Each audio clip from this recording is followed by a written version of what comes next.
अस्सलामुअलैकुम व्यूअर्स। आज की सिंपल डिश है फ्रूट चाट, ज़रा स्पेशल अंदाज में।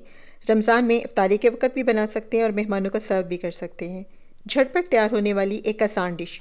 इसके लिए मैंने मिक्स फ्रूट टिन 1 कप लिया है। ड्राई फ्रूट्स में मैंने अखरोट, बादाम, किशमिश, खजूर, पिस्ता और काजू लिए हैं।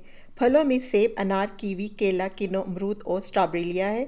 फलों में आप अपनी पसंद से मज़ीद मौसमी फल भी डाल सकते हैं। बहुत आसान और बहुत जल्द बनने वाली एक डिश। चाट मसाला या फ्रूट चाट मसाला हस्बे ख्वाहिश, नमक हस्बे ज़रूरत। अमरूद के बीज निकाल कर काट लें। केला, कीवी, स्ट्रॉबेरी, सेब बीज बारीक काट लें। अनार के दाने निकाल लें। कीनो छील कर बीज निकाल कर काट लें। Fresh orange juice half cup.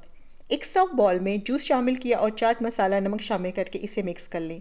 मेरे चैनल पर नए आने वाले मेरे चैनल को सब्सक्राइब कर दें और बेल आइकन बटन को प्रेस कर दें ताकि हर नई आने वाली वीडियो का नोटिफिकेशन आपको बर वक्त मिल सके। फिर तमाम कटे हुए फ्रूट्स शामिल कर दें और साथ में ड्राई फ्रूट भी। इन्हें मैंने बारीक काट लिया था, उन्हें भी शामिल कर दें। टिन फ्रूट्स उसे भी शामिल कर दें। इन तमाम अशिया को अच्छी तरह मिक्स करें और इफ्तारी में पेश करें। अपनी दुआओं में मुझे याद रखिएगा। वीडियो को लाइक और शेयर ज़रूर कीजिएगा। अल्लाह हाफिज़।